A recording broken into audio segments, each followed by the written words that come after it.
Great Gatsby by Scott Fitzgerald. Chapter 4. On Sunday morning, while church bells rang in the villages along shore, the world and its mistress returned to Gatsby's house and twinkled hilariously on his lawn. As a bootlegger, said the young ladies, moving somewhere between his cocktails and his flowers. One time he killed a man who had found out that he was nephew to von Hindenburg and second cousin to the devil. Reach me a rose, honey, and pour me a last drop into that there crystal glass.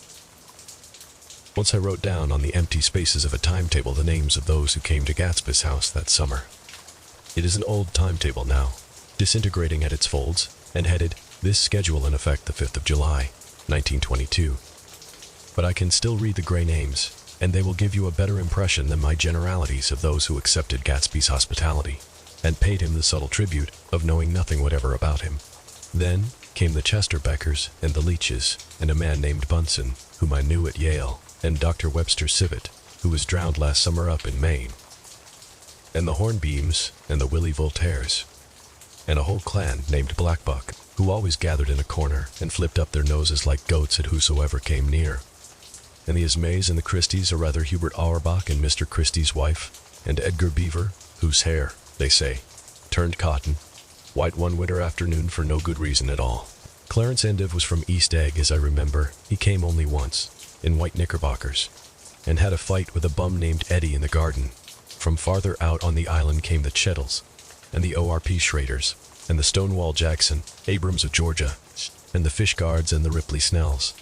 Snell was there 3 days before he went to the penitentiary, so drunk out on the gravel drive that Mrs. Ulysses Sweat's automobile ran over his right hand. The Danceys came, too, and S.B. Whitebait, who was well over 60, and Maurice Flink, and the Hammerheads, and Beluga the tobacco importer, and Beluga's girls. From West Egg came the Poles, and the Mulreadys, and Cecil Roebuck, and Cecil Scone, and Gulick the state senator, and Newton Orchid, who controlled films par excellence, and Eckhouse and Clyde Cohen, and Don S.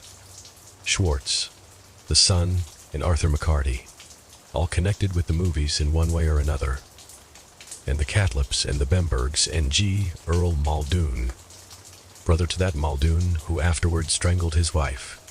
De Fontano the promoter came there, and Ed Legros, and James B. Rot, Gut, Ferret, and the De Jongs, and Ernest Lilly. They came to gamble, and when Ferret wandered into the garden, it meant he was cleaned out, and Associated Traction would have to fluctuate profitably next day. A man named Klipspringer was there so often that he became known as the Boarder. I doubt if he had any other home.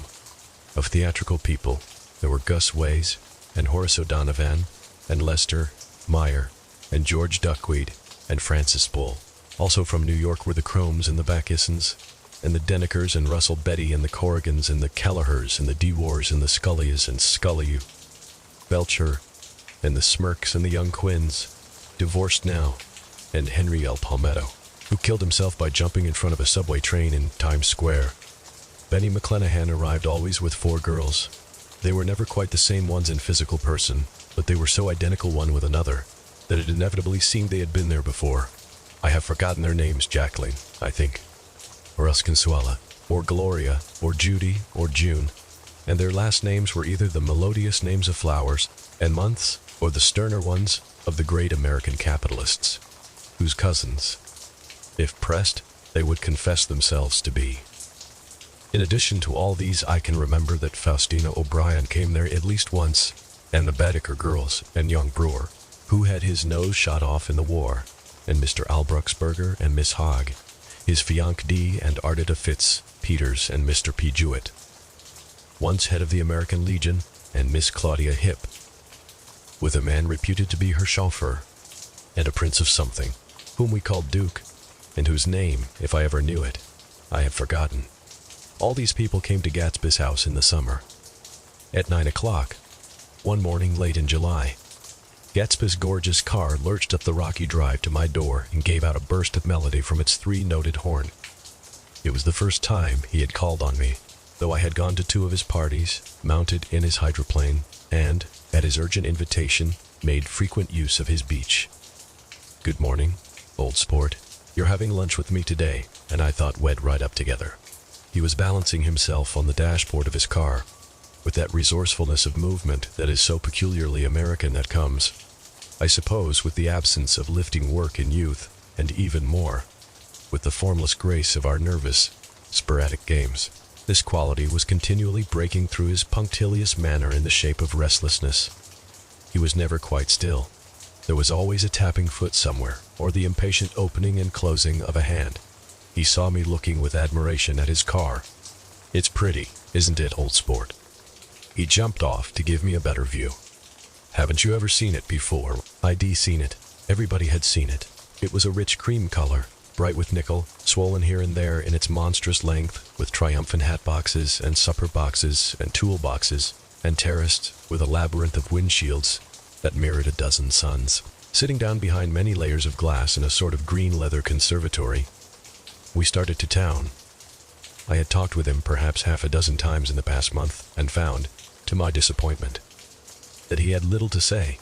So my first impression, that he was a person of some undefined consequence, had gradually faded, and he had become simply the proprietor of an elaborate roadhouse next door.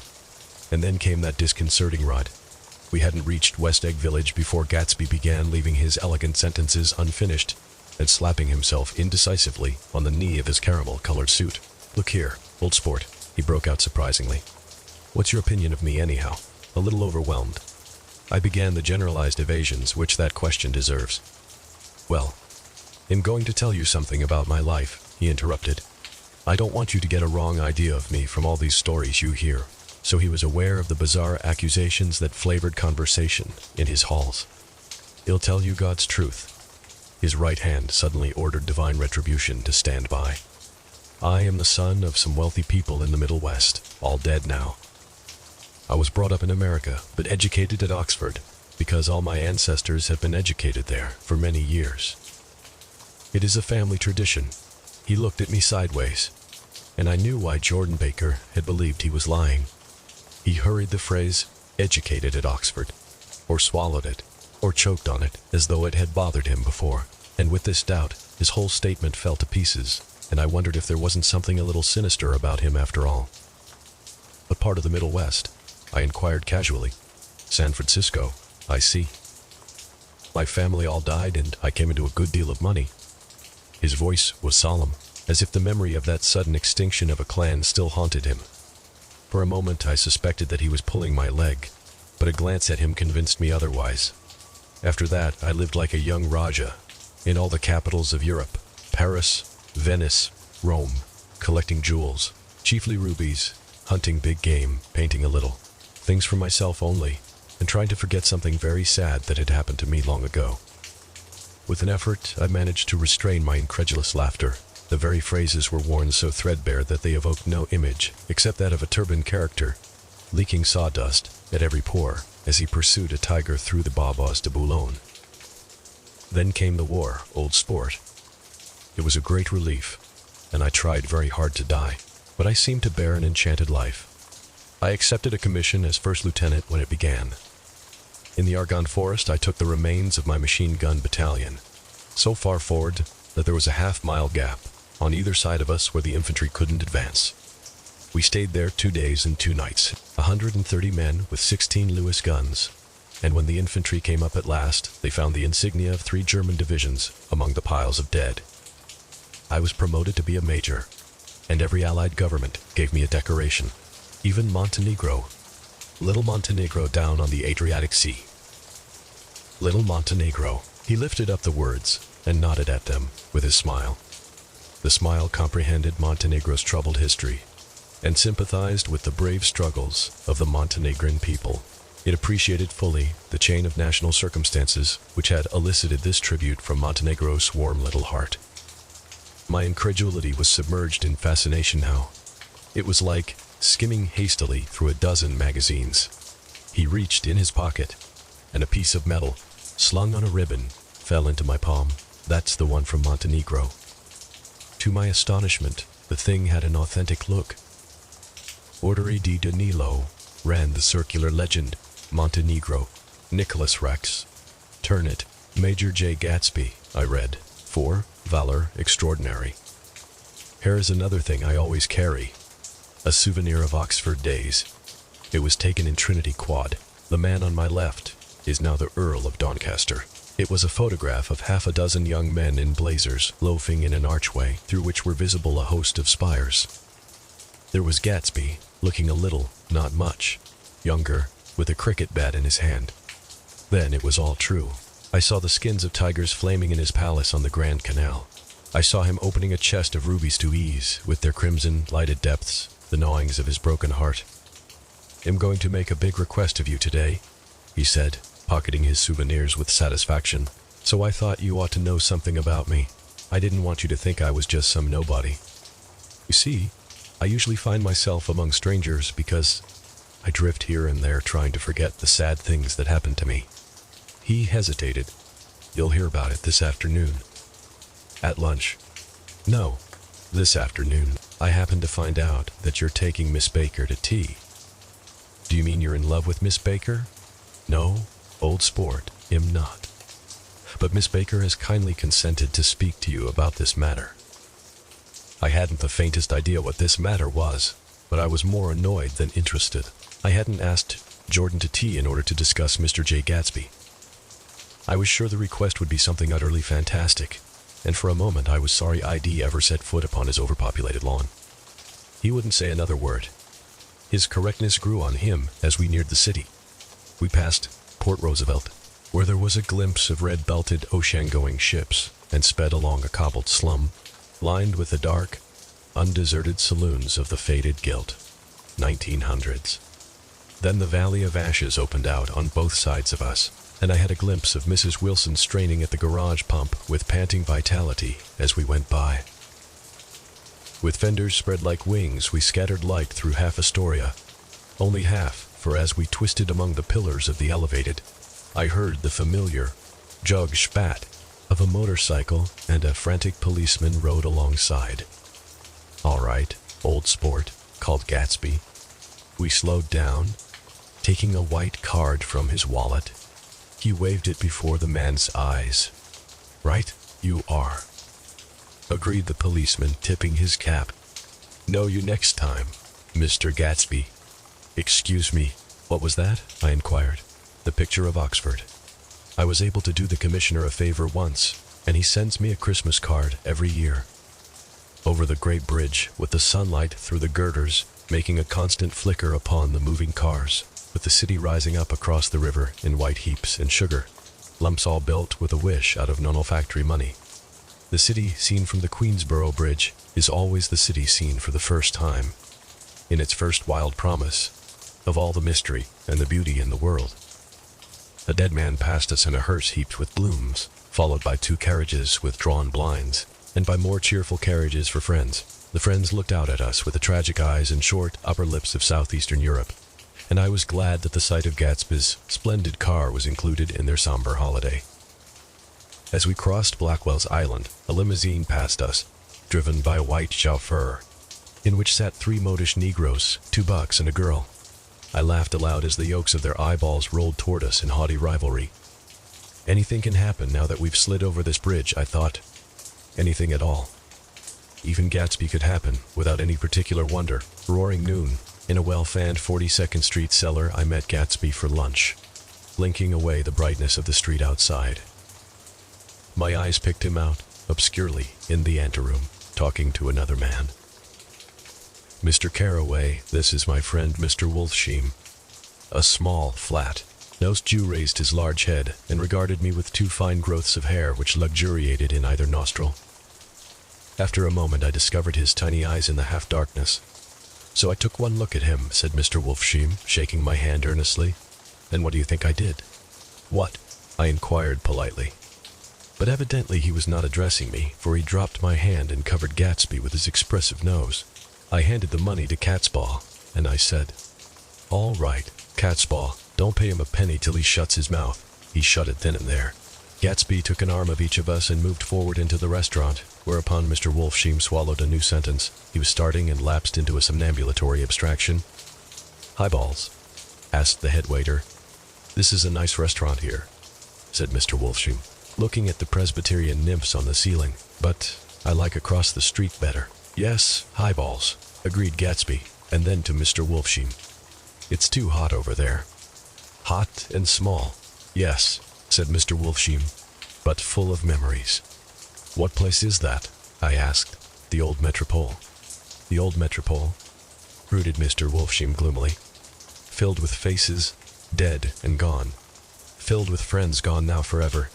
I can't forget so long as I live the night they shot Rosie Rosenthal there. It was 6 of us at the table, and Rosie had eat and drunk a lot all evening. When it was almost morning, the waiter came up to him with a funny look and says somebody wants to speak to him outside. All right, says Rosie, and begins to get up, and I pulled him down in his chair. Let the bastards come in here if they want you. Rosie, but don't you, so help me. Move outside this room. It was 4 o'clock in the morning then, and if we'd have raised the blinds we'd have seen daylight. Did he go? I asked innocently.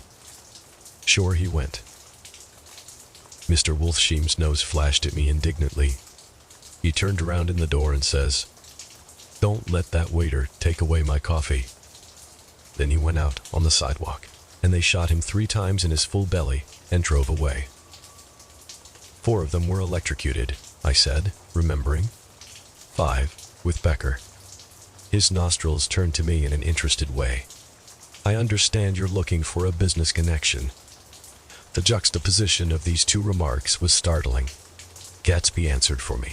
Oh, no, he exclaimed. This isn't the man. No. Mr. Wolfsheim seemed disappointed. This is just a friend. I told you we'd talk about that some other time. I beg your pardon, said Mr. Wolfsheim. I had a wrong man. A succulent hash arrived, and Mr. Wolfsheim, forgetting the more sentimental atmosphere of the old metropole, began to eat with ferocious delicacy. His eyes, meanwhile, roved very slowly all around the room. He completed the arc by turning to inspect the people directly behind. I think that, except for my presence, he would have taken one short glance beneath our own table. Look here, old sport, said Gatsby, leaning toward me. I'm afraid I made you a little angry this morning in the car. There was the smile again, but this time I held out against it. I don't like mysteries, I answered, and I don't understand why you won't come out frankly and tell me what you want. Why has it all got to come through Miss Baker? Oh, it's nothing underhand, he assured me. Miss Baker's a great sportswoman, you know, and she'd never do anything that wasn't all right. Suddenly, he looked at his watch, jumped up, and hurried from the room, leaving me with Mr. Wolfsheim at the table. He has to telephone, said Mr. Wolfsheim, following him with his eyes. Fine fellow, isn't he? Handsome to look at and a perfect gentleman. Yes, as an Oxford man. Oh, he went to Oxford College in England. You know, Oxford College. I've heard of it. It's one of the most famous colleges in the world. Have you known Gatsby for a long time? I inquired. Several years. He answered in a gratified way. I made the pleasure of his acquaintance just after the war, but I knew I had discovered a man of fine breeding after I talked with him an hour. I said to myself, Dorie's the kind of man you'd like to take home and introduce to your mother and sister. He paused. I see you're looking at my cuff buttons. I hadn't been looking at them, but I did now. They were composed of oddly familiar pieces of ivory. Finest specimens of human molars, he informed me. Well, I inspected them. That's a very interesting idea.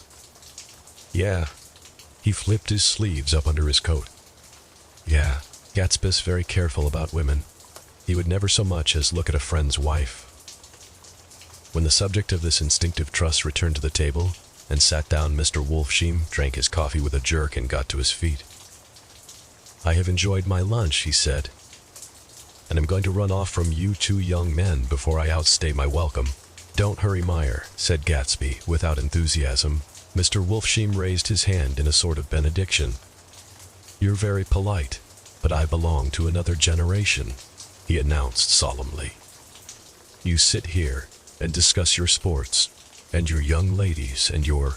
He supplied an imaginary noun with another wave of his hand.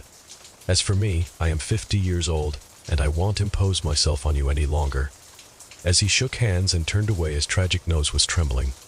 I wondered if I had said anything to offend him. He becomes very sentimental sometimes, explained Gatsby. This is one of his sentimental days. Has quite a character around New York, a denizen of Broadway. Who is he? Anyhow, an actor. Number? A dentist? Meyer Wolfsheim? No, has a gambler. Gatsby hesitated, then added coolly, has the man who fixed the World Series back in 1919. Fixed the World Series? I repeated. The idea staggered me, I remembered. Of course, that the World Series had been fixed in 1919. But if I had thought of it at all, I would have thought of it as a thing that merely happened. The end of some inevitable chain. It never occurred to me that one man could start to play with the faith of 50 million people, with the single-mindedness of a burglar blowing a safe. How did he happen to do that? I asked after a minute. He just saw the opportunity. Why isn't he in jail? They can't get him. Old sport. As a smart man, I insisted on paying the check. As the waiter brought my change, I caught sight of Tom Buchanan across the crowded room.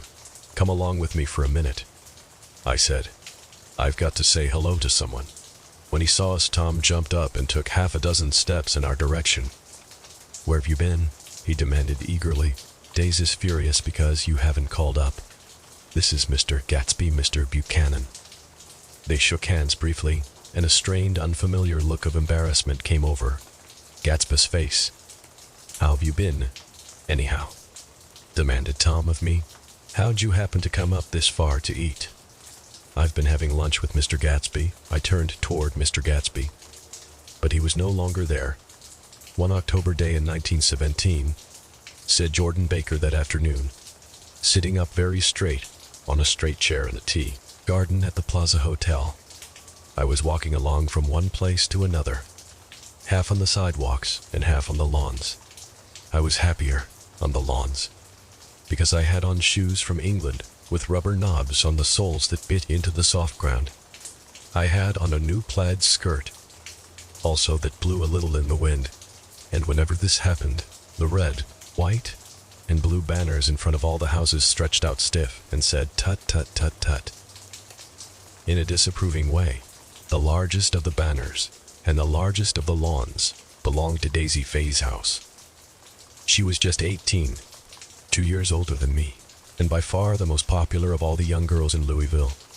She dressed in white and had a little white roadster, and all day long the telephone rang in her house, and excited young officers from Camp Taylor demanded the privilege of monopolizing her that night. Anyways, for an hour. When I came opposite her house that morning, her white roadster was beside the curb, and she was sitting in it with a lieutenant I had never seen before. They were so engrossed in each other that she didn't see me until I was 5 feet away. "Hello, Jordan," she called unexpectedly. "Please come here." I was flattered that she wanted to speak to me. Because of all the older girls, I admired her most. She asked me if I was going to the Red Cross to make bandages. I was. Well then, would I tell them that she couldn't come that day? The officer looked at Daisy while she was speaking, in a way that every young girl wants to be looked at sometime. And because it seemed romantic to me, I have remembered the incident ever since. His name was J. Gatsby, and I didn't lay eyes on him again for over 4 years. Even after ID met him on Long Island, I didn't realize it was the same man. That was 1917. By the next year I had a few beaux myself, and I began to play in tournaments, so I didn't see Daisy very often. She went with a slightly older crowd. When she went with anyone at all, wild rumors were circulating about her, how her mother had found her packing her bag one winter night to go to New York and say goodbye to a soldier who was going overseas. She was effectually prevented, but she wasn't on speaking terms with her family for several weeks. After that, she didn't play around with the soldiers anymore, but only with a few flat-footed, short-sighted young men in town who couldn't get into the army at all. By the next autumn, she was gay again, gay as ever. She had a dwybot after the armistice, and in February, she was presumably engaged to a man from New Orleans. In June, she married Tom Buchanan of Chicago, with more pomp and circumstance than Louisville ever knew before. He came down with 100 people and 4 private cars, and hired a whole floor of the Mulbach Hotel. And the day before the wedding, he gave her a string of pearls valued at $350,000. I was a bridesmaid. I came into her room half an hour before the bridal dinner, and found her lying on her bed as lovely as the June night in her flowered dress. and as drunk as a monkey. She had a bottle of Sauterne in one hand and a letter in the other. "Gratulate me," she muttered. "Never had a drink before, but oh how I do enjoy it." "What's the matter, Daisy?" I was scared. I can tell you I'd never seen a girl like that before. "Here, dearies." She groped around in a wastebasket she had with her on the bed and pulled out the string of pearls. "Take 'em downstairs and give 'em back to whoever they belong to. Tell 'em all Daisy's change her mind. Say, Daisy's change her mind." She began to cry. She cried and cried. I rushed out and found her mother's maid, and we locked the door and got her into a cold bath. She wouldn't let go of the letter. She took it into the tub with her and squeezed it up in a wet ball, and only let me leave it in the soap dish when she saw that it was coming to pieces like snow. But she didn't say another word. We gave her spirits of ammonia and put ice on her forehead and hooked her back into her dress, and half an hour later, when we walked out of the room, the pearls were around her neck and the incident was over. Next day at 5 o'clock she married Tom Buchanan without so much as a shiver and started off on a 3-month trip to the South Seas. I saw them in Santa Barbara when they came back, and I thought I'd never seen a girl so mad about her husband. If he left the room for a minute, she'd look around uneasily and say, "Where's Tom gone?" and wear the most abstracted expression until she saw him coming in the door. She used to sit on the sand with his head in her lap by the hour, rubbing her fingers over his eyes and looking at him with unfathomable delight. It was touching to see them together. It made you laugh in a hushed, fascinated way. That was in August. A week after I left Santa Barbara, Tom ran into a wagon on the Ventura Road one night and ripped a front wheel off his car. The girl who was with him got into the papers too because her arm was broken. She was one of the chambermaids in the Santa Barbara hotel. The next April, Daisy had her little girl, and they went to France for a year. I saw them one spring in Cannes and later in Deauville, and then they came back to Chicago to settle down. Daisy was popular in Chicago, as you know. They moved with a fast crowd, all of them young and rich and wild. But she came out with an absolutely perfect reputation, perhaps because she doesn't drink. It's a great advantage not to drink among hard-drinking people. You can hold your tongue and, moreover, you can time any little irregularity of your own, so that everybody else is so blind that they don't see or care. Perhaps Daisy never went in for a more at all, and yet Therese something in that voice of hers. Well, about 6 weeks ago, she heard the name Gatsby for the first time in years. It was when I asked you, "Do you remember if you knew Gatsby in West Egg?" After you had gone home, she came into my room and woke me up and said, "What Gatsby?" And when I described him, I was half asleep. She said in the strangest voice that it must be the man she used to know. It wasn't until then that I connected this Gatsby with the officer in her white car. When Jordan Baker had finished telling all this, we had left the plaza for half an hour and were driving in a Victoria through Central Park. The sun had gone down behind the tall apartments of the movie stars in the West 50s, and the clear voices of children, already gathered like crickets on the grass, rose through the hot twilight. "In the Sheikh of Araby, your love belongs to me. At night when you're asleep, into your tent he'll creep." It was a strange coincidence, I said, but it wasn't a coincidence at all. Why not? Gatsby bought that house so that Daisy would be just across the bay. Then it had not been merely the stars to which he had aspired on that June night. He came alive to me, delivered suddenly from the womb of his purposeless splendor. "He wants to know," continued Jordan, "if you'll invite Daisy to your house some afternoon and then let him come over." The modesty of the demand shook me. He had waited 5 years and bought a mansion where he dispensed starlight to casual moths, so that he could come over some afternoon to a stranger's garden. Did I have to know all this before he could ask such a little thing? His afraid has waited so long. He thought you might be offended. You see, his regular tough underneath it all. Something worried me. Why didn't he ask you to arrange a meeting? He wants her to see his house, she explained. And your house is right next door. Oh, I think he half expected her to wander into one of his parties some night, went on Jordan. But she never did. Then he began asking people casually if they knew her, and I was the first one he found. It was that night he sent for me at his dance, and you should have heard the elaborate way he worked up to it. Of course, I immediately suggested a luncheon in New York, and I thought he'd go mad. "I don't want to do anything out of the way," he kept saying. "I want to see her right next door." When I said you were a particular friend of Tom's, He started to abandon the whole idea. He doesn't know very much about Tom, though he says has read a Chicago paper for years just on the chance of catching a glimpse of Daisy's name. It was dark now, and as we dipped under a little bridge, I put my arm around Jordan's shoulder and drew her toward me and asked her to dinner. Suddenly, I wasn't thinking of Daisy and Gatsby anymore, but of this clean, hard, limited person who dealt in universal skepticism and who leaned back jauntily, just within the circle of my arm. A phrase began to beat in my ears with a sort of heady excitement. There are only the pursued, the pursuing, the busy and the tired, and Daisy ought to have something in her life, murmured Jordan to me. Does she want to see Gatsby? She's not to know about it. Gatsby doesn't want her to know. You're just supposed to invite her to tea. We passed a barrier of dark trees, and then the FACA to 59th Street, a block of delicate pale light, beamed down into the park. Unlike Gatsby and Tom Buchanan, I had no girl whose disembodied face floated along the dark cornices and blinding signs, and so I drew up the girl beside me, tightening my arms. Her wan, scornful mouth smiled, and so I drew her up again closer, this time to my face.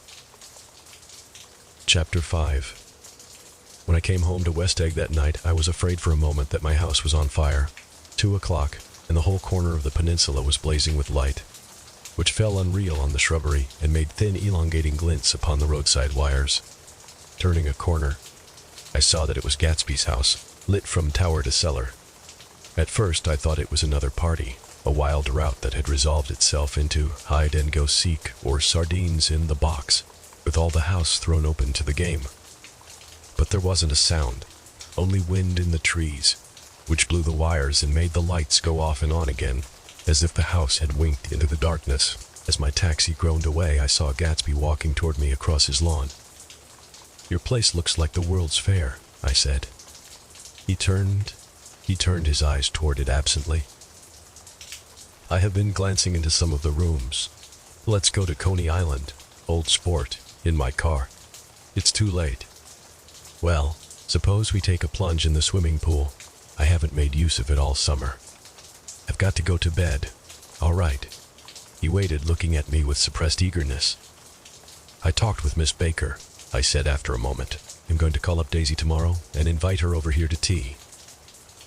"Oh, that's all right," he said carelessly. "I don't want to put you to any trouble. What day would suit you?" "What day would suit you?" He corrected me quickly. "I don't want to put you to any trouble, you see. How about the day after tomorrow?" He considered for a moment. Then, with reluctance, "I want to get the grass cut," he said. We both looked down at the grass. There was a sharp line where my ragged lawn ended and the darker, well-kept expanse of his began. I suspected that he meant my grass. "There's another little thing," he said uncertainly and hesitated. "Would you rather put it off for a few days?" I asked. "Oh, it isn't about that, at least." He fumbled with a series of beginnings. "Why?" I thought. "Why? Look here, old sport. You don't make much money, do you?" "Not very much." This seemed to reassure him, and he continued more confidently. "I thought you didn't. If you'll pardon you see, I carry on a little business on the side, a sort of sideline, you understand, and I thought that if you don't make very much, you're selling bonds, aren't you, old sport?" "Trying to.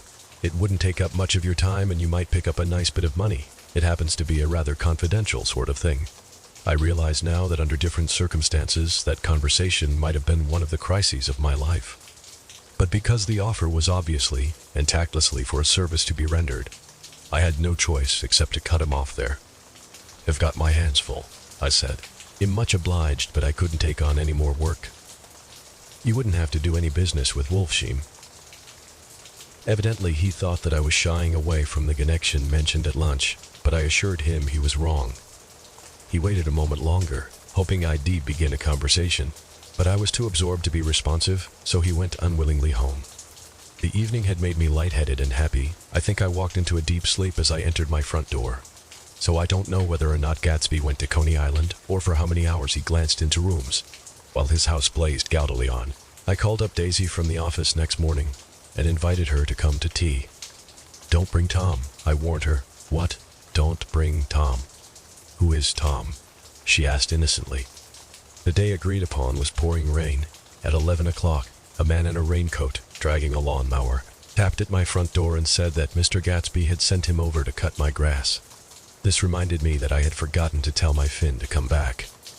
So I drove into West Egg Village to search for her among soggy whitewashed alleys and to buy some cups and lemons and flowers.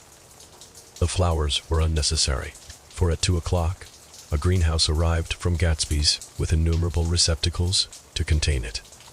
An hour later, the front door opened nervously, and Gatsby, in a white flannel suit, silver shirt, and gold-colored tie, hurried in.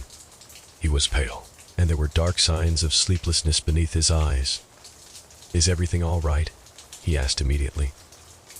"The grass looks fine, if that's what you mean." "What grass?" he inquired blankly. "Oh, the grass in the yard." He looked out the window at it, but, judging from his expression, I don't believe he saw a thing. "Looks very good," he remarked vaguely. One of the papers said they thought the rain would stop about 4. I think it was the Journal. "Have you got everything you need in the shape of tea?" I took him into the pantry, where he looked a little reproachfully at the Finn. Together we scrutinized the 12 lemon cakes from the delicatessen shop. "Will they do?" I asked. Of course. They're fine," and he added hollowly. "Old sport." The rain cooled about 3:30 to a damp mist, through which occasional thin drops swam like dew. Gatsby looked with vacant eyes through a copy of Clay's Economics, starting at the finished tread that shook the kitchen floor, and peering towards the bleared windows from time to time, as if a series of invisible but alarming happenings were taking place outside. Finally, he got up and informed me, in an uncertain voice, that he was going home. "Why's that?" "Nobody's coming to tea. It's too late." He looked at his watch as if there was some pressing demand on his time elsewhere. "I can't wait all day." "Don't be silly. It's just 2 minutes to 4. He sat down miserably, as if I had pushed him, and simultaneously there was the sound of a motor turning into my lane.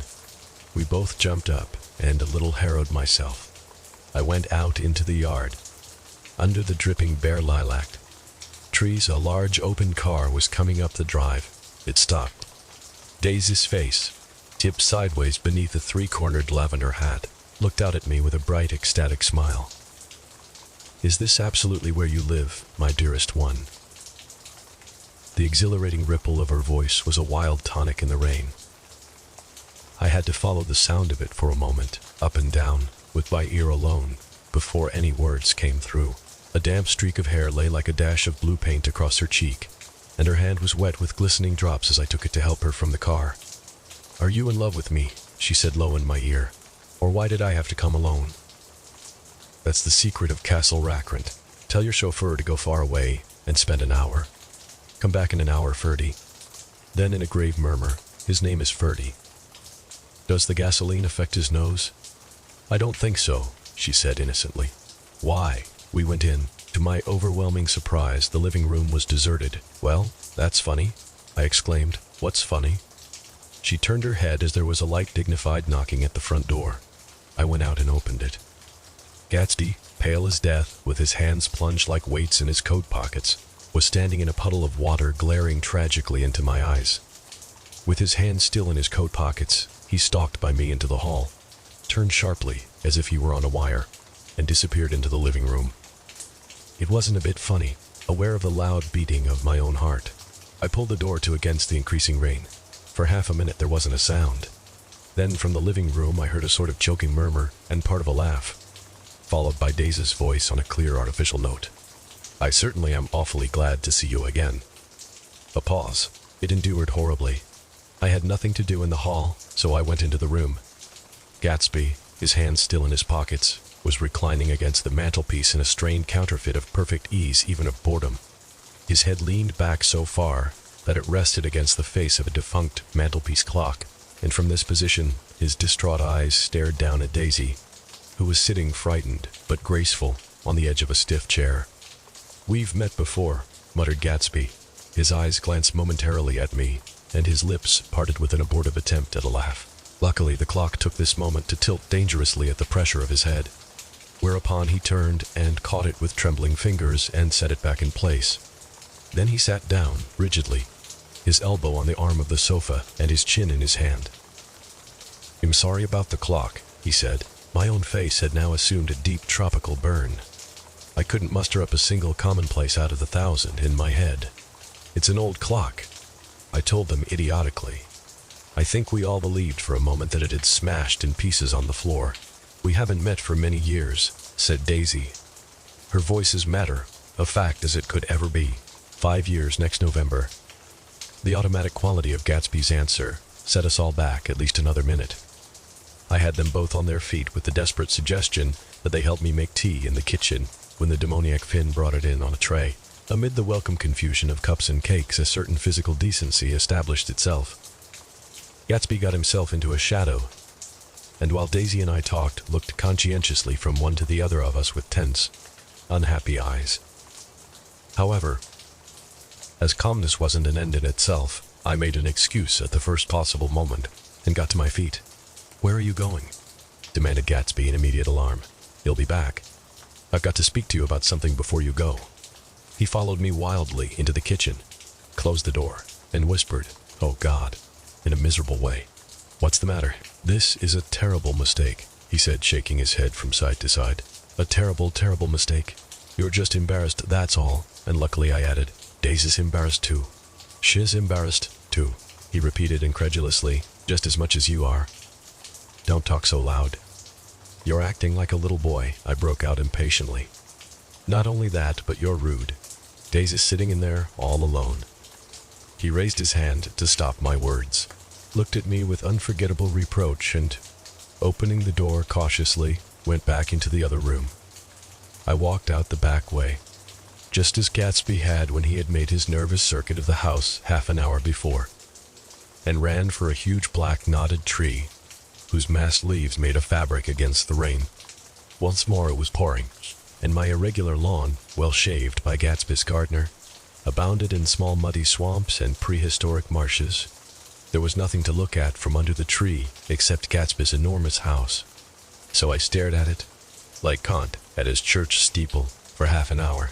A brewer had built it early in the period craze, a decade before, and there was a story that had agreed to pay 5 years' taxes on all the neighboring cottages if the owners would have their roofs thatched with straw. Perhaps their refusal took the heart out of his plan to found a family. He went into an immediate decline. His children sold his house with a black wreath still on the door. Americans, while willing, even eager, to be serfs, have always been obstinate about being peasantry. After half an hour, the sun shone again, and the grocer's automobile rounded Gatsby's drive with the raw material for his servant's dinner. I felt sure he wouldn't eat a spoonful. A maid began opening the upper windows of his house, appeared momentarily in each, and, leaning from the large central bay, spat meditatively into the garden. It was time I went back. While the rain continued, it had seemed like the murmur of their voices, rising and swelling a little now, and then with gusts of emotion. But in the new silence I felt that silence had fallen within the house too. I went in, after making every possible noise in the kitchen, short of pushing over the stove, but I don't believe they heard a sound. They were sitting at either end of the couch, looking at each other as if some question had been asked, or was in the air, and every vestige of embarrassment was gone. Daisy's face was smeared with tears, and when I came in she jumped up and began wiping at it with her handkerchief before a mirror. But there was a change in Gatsby that was simply confounding. He literally glowed, without a word or a gesture of exultation, a new well being radiated from him and filled the little room. "Oh, hello, old sport," he said, as if he hadn't seen me for years. I thought for a moment he was going to shake hands. "It stopped raining, has it?" When he realized what I was talking about, that there were twinkle bells of sunshine in the room, he smiled like a weatherman, like an ecstatic patron of recurrent light, and repeated the news to Daisy. "What do you think of that? It stopped raining." "I'm glad, Jay." Her throat, full of aching, grieving beauty, told only of her unexpected joy. "I want you and Daisy to come over to my house," he said. "You'd like to show her around." "You're sure you want me to come?" "Absolutely, old sport." Daisy went upstairs to wash her face. Too late, I thought with humiliation of my towels. while Gatsby and I waited on the lawn. "My house looks well, doesn't it?" he demanded. "See how the whole front of it catches the light?" I agreed that it was splendid. Yes, his eyes went over it. Every arched door and square tower. It took me just 3 years to earn the money that bought it. "I thought you inherited your money." "I did, old sport," he said automatically, "but I lost most of it in the big panic, the panic of the war." I think he hardly knew what he was saying, for when I asked him what business he was in, he answered, "That's my affair," before he realized that it wasn't an appropriate reply.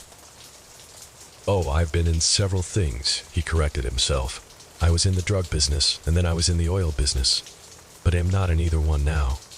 He looked at me with more attention. "Do you mean you've been thinking over what I proposed the other night?" Before I could answer, Daisy came out of the house and 2 rows of brass buttons on her dress gleamed in the sunlight.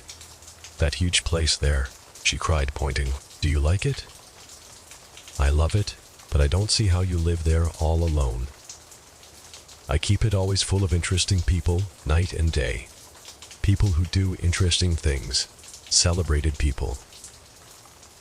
Instead of taking the shortcut along the Sound, we went down to the road and entered by the big postern. With enchanting murmurs, Daisy admired this aspect, or that of the feudal silhouette against the sky. Admired the gardens, the sparkling odor of jonquils, and the frothy odor of hawthorn and plum blossoms, and the pale gold odor of kiss. Me at the gate. It was strange to reach the marble steps and find no stir of bright dresses in and out the door, and hear no sound but bird voices in the trees. And inside, as we wandered through Marie Antoinette music rooms and restoration salons, I felt that there were guests concealed behind every couch and table, under orders to be breathlessly silent, until we had passed through. As Gatsby closed the door of the Merton College library, I could have sworn I heard the owl-eyed man break into ghostly laughter. We went upstairs, through period bedrooms swathed in rose and lavender, silk and vivid with new flowers, through dressing rooms and pool rooms and bathrooms with sunken baths, intruding into one chamber where a disheveled man in pajamas was doing liver exercises on the floor. It was Mr. Klipspringer, the boarder. I had seen him wandering hungrily about the beach that morning. Finally, we came to Gatsby's own apartment, a bedroom and a bath, and an Adam's study, where we sat down and drank a glass of some chartreuse he took from a cupboard in the wall. He hadn't once ceased looking at Daisy, and I think he revalued everything in his house according to the measure of response it drew from her well-loved eyes. Sometimes, too, he stared around at his possessions in a dazed way, as though in her actual and astounding presence, none of it was any longer real. Once he nearly toppled down a flight of stairs. His bedroom was the simplest room of all, except where the dresser was garnished with a toilet set of pure dull gold. Daisy took the brush with delight and smoothed her hair, whereupon Gatsby sat down and shaded his eyes and began to laugh. "It's the funniest thing, old sport," he said hilariously. "I can't when I try to." He had passed visibly through 2 states and was entering upon a third. After his embarrassment and his unreasoning joy, he was consumed with wonder at her presence. He had been full of the idea so long, dreamed it right through to the end. Waited with his teeth set, so to speak, at an inconceivable pitch of intensity. Now, in the reaction, he was running down like an overwound clock. Recovering himself in a minute, he opened for us 2 hulking patent cabinets, which held his massed suits and dressing gowns and ties, and his shirts, piled like bricks, in stacks a dozen high. "I've got a man in England who buys me clothes. He sends over a selection of things at the beginning of each season, spring and fall." He took out a pile of shirts and began throwing them, one by one, before us. Shirts of sheer linen, and thick silk and fine flannel, which lost their folds as they fell, and covered the table in many-colored disarray. While we admired, he brought more, and the soft, rich heap mounted higher. Shirts with stripes and scrolls and plaids, in coral and apple green and lavender and faint orange, with monograms of Indian blue. Suddenly, with a strange sound, Daisy bent her head into the shirts and began to cry stormily. "They're such beautiful shirts," she sobbed, her voice muffled in the thick folds. "It makes me sad because I've never seen such beautiful shirts before." After the house, we were to see the grounds and the swimming pool and the hydroplane and the midsummer flowers, but outside Gatsby's window it began to rain again. So we stood in a row looking at the corrugated surface of the Sound. "If it wasn't for the mist, we could see your home across the bay," said Gatsby. "You always have a green light that burns all night at the end of your dock." Daisy put her arm through his abruptly, but he seemed absorbed in what he had just said. Possibly it occurred to him that the colossal significance of that light had now vanished forever. Compared to the great distance that had separated him from Daisy, it had seemed very near to her, almost touching her. It had seemed as close as a star to the moon. Now it was again a green light on a dock. His count of enchanted objects had diminished by one. I began to walk about the room, examining various indefinite objects in the half-darkness. A large photograph of an elderly man in yachting costume attracted me, hung on the wall over his desk. "Who's this?" That's Mr. Dan Cody, old sport." The name sounded faintly familiar. "He's dead now. He used to be my best friend years ago." There was a small picture of Gatsby, also in yachting costume, on the bureau. Gatsby with his head thrown back defiantly, taken apparently when he was about 18. "I adore it," exclaimed Daisy. "A pompadour. You never told me you had a pompadour, or a yacht." "Look at this," said Gatsby quickly. "Here's a lot of clippings about you." They stood side by side examining it. I was going to ask to see the rubies when the phone rang, and Gatsby took up the receiver. "Yes." "Well, I can't talk now. Old sport. I said a small town. He must know what a small town is. Well, has no use to us if Detroit is his idea of a small town." He rang off. "Come here quick," cried Daisy at the window. The rain was still falling, but the darkness had parted in the west, and there was a pink and golden billow of foamy clouds above the sea. "Look at that," she whispered. And then after a moment, "I'd like to just get one of those pink clouds and put you in it and push you around." I tried to go then, but they wouldn't hear of it. Perhaps my presence made them feel more satisfactorily alone. "I know it will do," said Gatsby. "We'll have Clipspringer play the piano." He went out of the room calling, "Ewing," and returned in a few minutes accompanied by an embarrassed, slightly worn young man with shell-rimmed glasses and scanty blonde hair. He was now decently clothed in a sport shirt, open at the neck, sneakers, and duck trousers of a nebulous hue. "Did we interrupt your exercise?" inquired Daisy politely. "I was asleep," cried Mr. Clipspringer in a spasm of embarrassment. "That is, I'd been asleep. Then I got up." "Clipspringer plays the piano," said Gatsby, cutting him off. "Don't you, Ewing, old sport?" "I don't play well. I don't. Hardly play at all. Am all out of prac." "Well, go downstairs," interrupted Gatsby. He flipped a switch. The gray windows disappeared as the house glowed full of light. In the music room, Gatsby turned on a solitary lamp beside the piano. He lit Daisy's cigarette from a trembling match and sat down with her on a couch far across the room, where there was no light save what the gleaming floor bounced in from the hall. When Clipspringer had played The Love Nest, he turned around on the bench and searched unhappily for Gatsby in the gloom. "I'm all out of practice, you see. I told you I couldn't play. I'm all out of prac." "Don't talk so much, old sport," commanded Gatsby. "Play. In the morning, in the evening. Ain't we got fun?" Outside the wind was loud, and there was a faint flow of thunder along the Sound. All the lights were going on in West Egg now. The electric trains, men carrying, were plunging home through the rain from New York. It was the hour of a profound human change, and excitement was generating on the air. One thing sure, and nothing surer: the rich get richer and the poor get children. In the meantime, in between time, as I went over to say goodbye, I saw that the expression of bewilderment had come back into Gatsby's face, as though a faint doubt had occurred to him as to the quality of his present happiness. Almost 5 years. There must have been moments even that afternoon when Daisy tumbled short of his dreams, not through her own fault, but because of the colossal vitality of his illusion. It had gone beyond her, beyond everything. He had thrown himself into it with a creative passion, adding to it all the time, decking it out with every bright feather that drifted his way.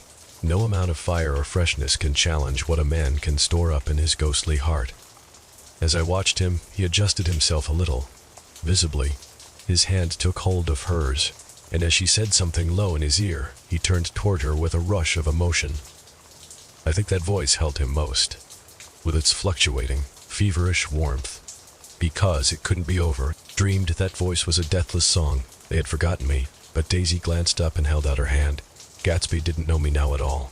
I looked once more at them, and they looked back at me, remotely possessed by intense life. Then I went out of the room and down the marble steps into the rain, leaving them there together. Chapter 6. About this time, an ambitious young reporter from New York arrived one morning at Gatsby's door and asked him if he had anything to say. "Anything to say about what?" inquired Gatsby politely. "Why, any statement to give out." It transpired after a confused 5 minutes that the man had heard Gatsby's name around his office in a connection which he either wouldn't reveal or didn't fully understand. This was his day off, and with laudable initiative he had hurried out to see. It was a random shot, and yet the reporter's instinct was right. Gatsby's notoriety, spread about by the hundreds who had accepted his hospitality and so become authorities upon his past, had increased all summer until he fell just short of being news. Contemporary legends such as the underground pipeline to Canada attached themselves to him, and there was one persistent story that he didn't live in a house at all, but in a boat that looked like a house and was moved secretly up and down the Long Island shore. Just why these inventions were a source of satisfaction to James Gatz of North Dakota isn't easy to say.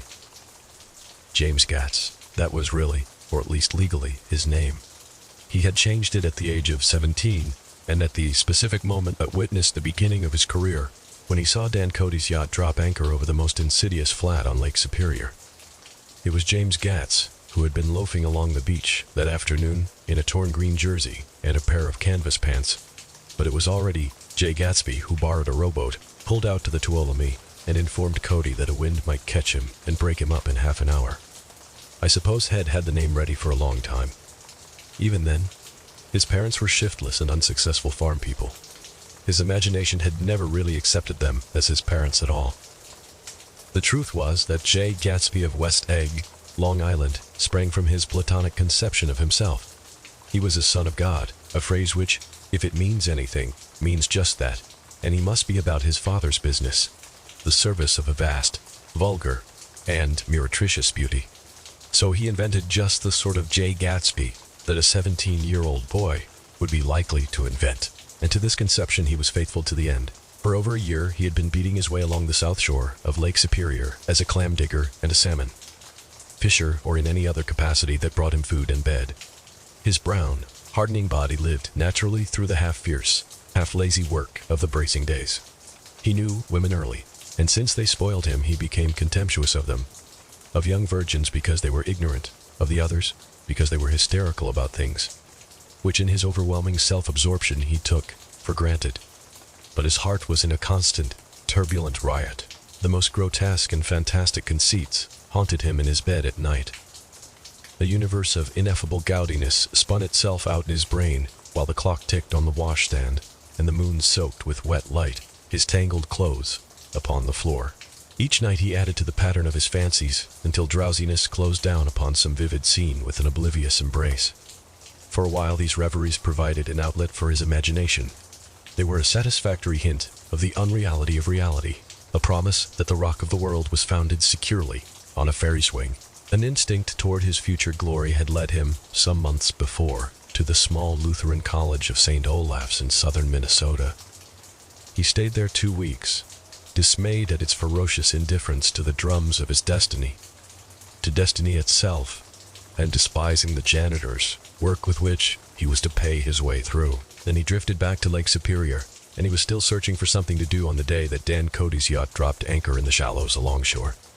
Cody was 50 years old then, a product of the Nevada silver fields, of the Yukon, of every rush for metals since '75. The transactions in Montana copper that made him many times a millionaire found him physically robust, but on the verge of soft-mindedness, and, suspecting this, an infinite number of women tried to separate him from his money. The none too savory ramifications by which Ella Kai, the newspaper woman, played Madame de Maintenon to his weakness and sent him to sea in a yacht were common property of the turgid journalism in 1902. He had been coasting along all too hospitable shores for 5 years when he turned up his James Gatz destiny in Little Girl Bay. To young Gatz, resting on his oars and looking up at the railed deck, that yacht represented all the beauty and glamour in the world. I suppose he smiled at Cody. He had probably discovered that people liked him when he smiled. At any rate, Cody Cody asked him a few questions. One of them elicited the brand new name, and found that he was quick and extravagantly ambitious. A few days later he took him to Duluth and bought him a blue coat, 6 pairs of white duck trousers, and a yachting cap. And when the Tuolumne left for the West Indies and the Barbary Coast, Gatsby left too. He was employed in a vague personal capacity. While he remained with Cody, he was in turn steward, mate, skipper, secretary, and even jailer. For Dan Cody sober knew what lavish doings Dan Cody drunk might soon be about. And he provided for such contingencies by reposing more and more trust in Gatsby. The arrangement lasted 5 years, during which the boat went 3 times around the continent. It might have lasted indefinitely except for the fact that Elikai came on board one night in Boston, and a week later Dan Cody inhospitably died. I remember the portrait of him up in Gatsby's bedroom, a gray, florid man, with a hard, empty face. The pioneer Debuchy, who during one phase of American life brought back to the eastern seaboard the savage violence of the frontier brothel and saloon. It was indirectly due to Cody that Gatsby drank so little. Sometimes, in the course of gay parties, women used to rub champagne into his hair. For himself, he formed the habit of letting liquor alone, and it was from Cody that he inherited money, a legacy of $25,000. He didn't get it. He never understood the legal device that was used against him. But what remained of the millions went intact to Elikai. He was left with his singularly appropriate education. The vague contour of J. Gatsby had filled out to the substantiality of a man. He told me all this very much later, but I've put it down here with the idea of exploding those first wild rumors about his antecedents, which weren't even faintly true. Moreover, he told it to me at a time of confusion, when I had reached the point of believing everything and nothing about him. So I take advantage of this short halt, while Gatsby, so to speak, caught his breath to clear this set of misconceptions away. It was a halt, too, in my association with his affairs. For several weeks I didn't see him or hear his voice on the phone. Mostly I was in New York, trotting around with Jordan and trying to ingratiate myself with her senile aunt. But finally, I went over to his house one Sunday afternoon. I hadn't been there 2 minutes when somebody brought Tom Buchanan in for a drink. I was startled, naturally, but the really surprising thing was that it hadn't happened before. They were a party of 3 on horseback, Tom and a man named Sloan, and a pretty woman in a brown riding habit who had been there previously. "I'm delighted to see you," said Gatsby, standing on his porch. "I'm delighted that you dropped in." As though they cared. "Sit right down, have a cigarette or a cigar." Ringing bells. "He'll have something to drink for you in just a minute." He was profoundly affected by the fact that Tom was there, but he would be uneasy anyhow until he had given them something. Realizing in a vague way that that was all they came for, Mr. Sloan wanted nothing. A lemonade. "No thanks. A little champagne." "Nothing at all. Thanks, I'm sorry. Did you have a nice ride?" "Very good roads around here." "I suppose the automobiles?" "Yeah." Moved by an irresistible impulse, Gatsby turned to Tom, who had accepted the introduction as a stranger. "I believe we've met somewhere before, Mr. Buchanan." "Oh, yes," said Tom, gruffly polite, but obviously not remembering. "So we did. I remember very well. About 2 weeks ago." "That's right. You were with Nick here." "I know your wife," continued Gatsby, almost aggressively. "That's so." Tom turned to me. "You live near here, Nick? Next door?" "That's so." Mr. Sloan didn't enter into the conversation, but lounged back haughtily in his chair. The woman said nothing, either, until unexpectedly, after 2 highballs, she became cordial. "Well, I'll come over to your next party, Mr. Gatsby," she suggested. "What do you say?" "Certainly. I'd be delighted to have you." "Be very nice," said Mr. Sloan without gratitude. "Well, think ought to be starting home." "Please, don't hurry," Gatsby urged them. He had control of himself now, and he wanted to see more of Tom. Why don't you stay for supper? I wouldn't be surprised if some other people dropped in from New York." "You come to supper with me," said the lady enthusiastically. "Both of you." This included me. Mr. Sloan got to his feet. "Come along," he said, but to her only. "I mean it," she insisted. "I'd love to have you. Lots of room." Gatsby looked at me questioningly. He wanted to go, and he didn't see that Mr. Sloan had determined he shouldn't. "I'm afraid I won't be able to," I said. "Well, you come," she urged. concentrating on Gatsby. Mr. Sloane murmured something close to her ear. "We won't be late if we start now," she insisted aloud. "I haven't got a horse," said Gatsby. "I used to ride in the army, but I've never bought a horse. He'll have to follow you in my car." "Excuse me, for just a minute." The rest of us walked out on the porch, where Sloane and the lady began an impassioned conversation aside. "My God, I believe the man's coming," said Tom. "Doesn't he know she doesn't want him?" "She says she does want him. She has a big dinner party and he won't know a soul there." He frowned. "I wonder where in the devil he met Daisy. By God, I may be old-fashioned in my ideas, but women run around too much these days to suit me. They meet all kinds of crazy fish." Suddenly Mr. Sloane and the lady walked down the steps and mounted their horses. "Come on," said Mr. Sloane to Tom. "We're late. We've got to go." And then to me, "Tell him we couldn't wait, will you?" Tom and I shook hands. The rest of us exchanged a cool nod, and they trotted quickly down the drive, disappearing under the August foliage. Just as Gatsby, with hat and light overcoat in hand, came out the front door, Tom was evidently perturbed at Daisy's running around alone. For on the following Saturday night he came with her to Gatsby's party. Perhaps his presence gave the evening its peculiar quality of oppressiveness.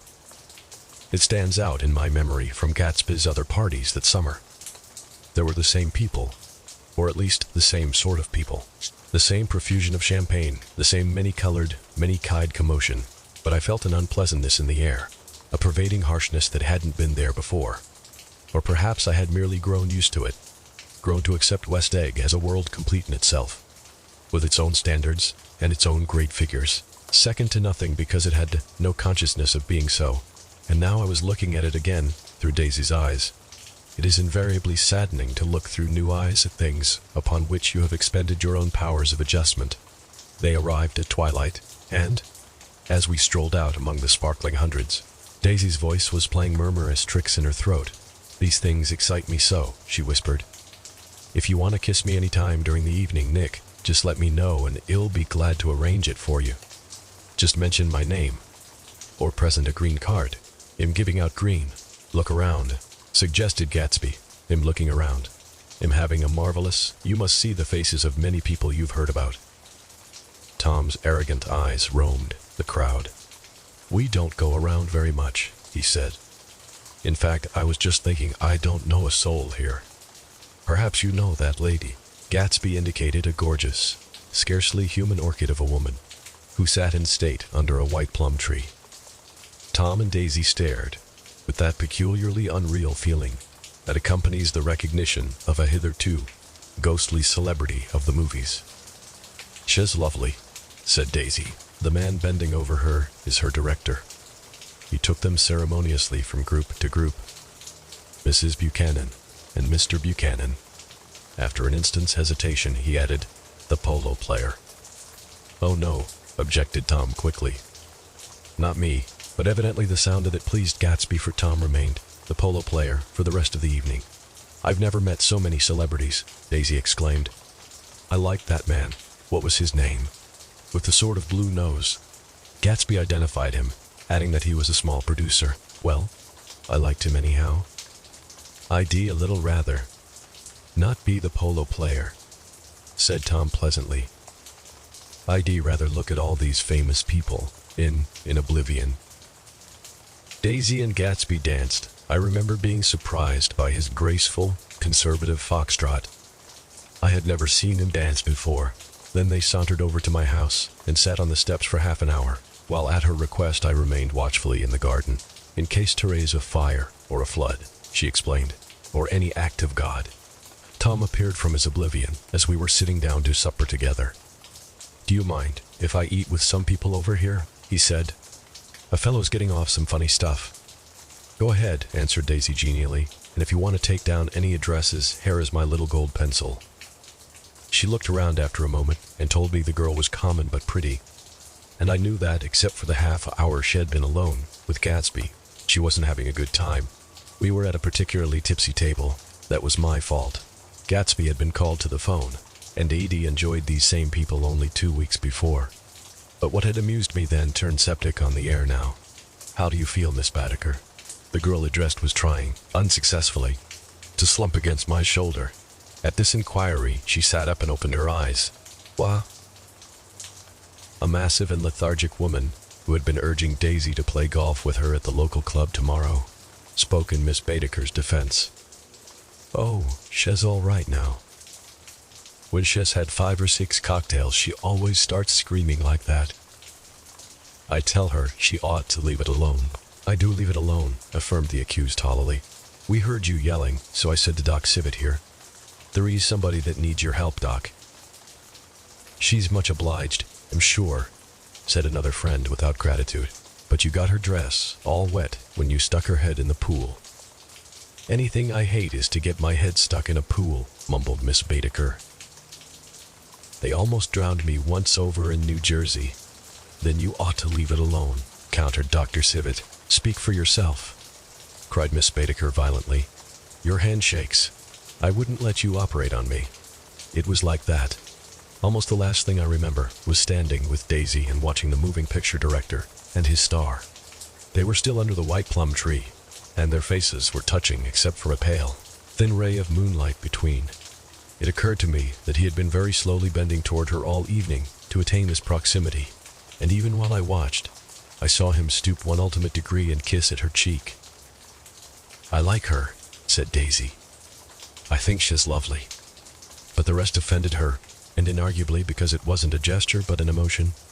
She was appalled by West Egg, this unprecedented place that Broadway had begotten upon a Long Island fishing village, appalled by its raw vigor that chafed under the old euphemisms, and by the too obtrusive fate that herded its inhabitants along a shortcut from nothing to nothing.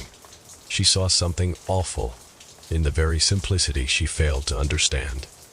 I sat on the front steps with them while they waited for their car. It was dark here in front.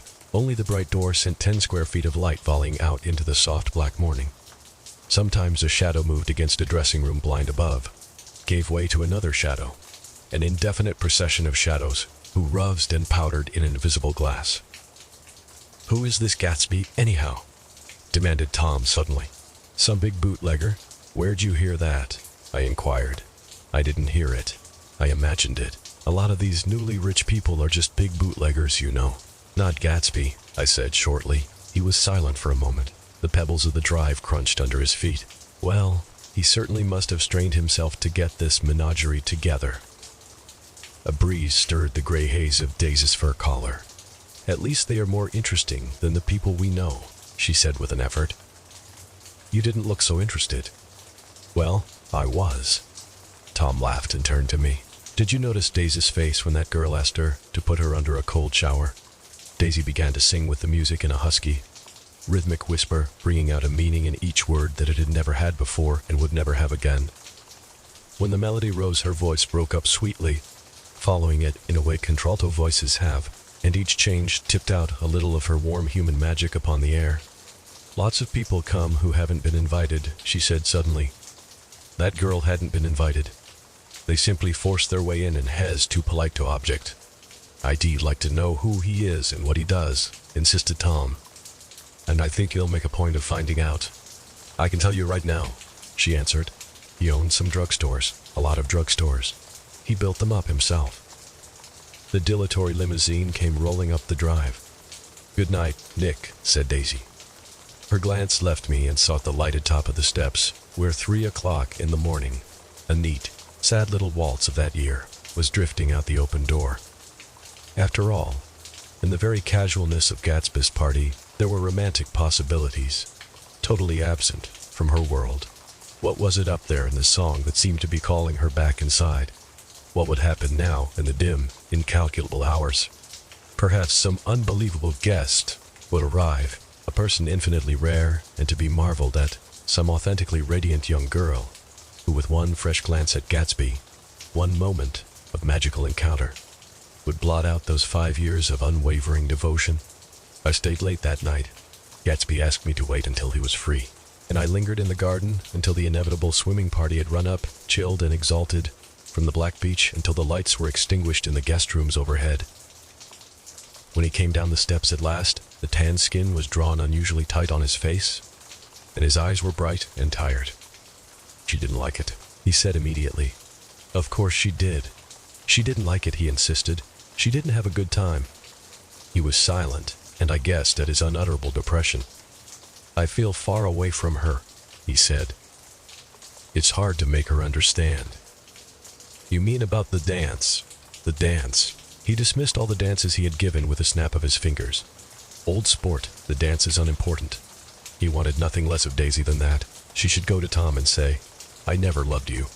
After she had obliterated 4 years with that sentence, they could decide upon the more practical measures to be taken. One of them was that, after she was free, they were to go back to Louisville and be married from her house, just as if it were 5 years ago. And she doesn't understand, he said. She used to be able to understand. Wednesday sit for hours. He broke off and began to walk up and down a desolate path of fruit rinds and discarded favors and crushed flowers. I wouldn't ask too much of her, I ventured. You can't repeat the past. Can't repeat the past? He cried incredulously. Why, of course you can. He looked around him wildly, as if the past were lurking here in the shadow of his house just out of reach of his hand. I'm going to fix everything just the way it was before, he said, nodding determinedly. Shall see. He talked a lot about the past, and I gathered that he wanted to recover something. Some idea of himself, perhaps, that had gone into loving Daisy. His life had been confused and disordered since then, but if he could once return to a certain starting place and go over it all slowly, he could find out what that thing was. One autumn night, 5 years before, they had been walking down the street when the leaves were falling, and they came to a place where there were no trees and the sidewalk was white with moonlight. They stopped here and turned toward each other. Now it was a cool night with that mysterious excitement in it which comes at the 2 changes of the year. The quiet lights in the houses were humming out into the darkness, and there was a stir and bustle among the stars. Out of the corner of his eye, Gatsby saw that the blocks of the sidewalks really formed a ladder and mounted to a secret place above the trees. He could climb to it, if he climbed alone, and once there he could suck on the pap of life, gulp down the incomparable milk of wonder. His heart beat faster as Daisy's white face came up to his own. He knew that when he kissed this girl, and forever wed his unutterable visions to her perishable breath, his mind would never romp again like the mind of God. So he waited, listening for a moment longer to the tuning fork that had been struck upon a star. Then he kissed her. At his lips' touch, she blossomed for him like a flower, and the incarnation was complete. Through all he said, even through his appalling sentimentality, I was reminded of something, an elusive rhythm, a fragment of lost words that I had heard somewhere a long time ago. For a moment, a phrase tried to take shape in my mouth, and my lips parted like a dumb man's, as though there was more struggling upon them than a wisp of startled air. But they made no sound, and what I had almost remembered was uncommunicable forever.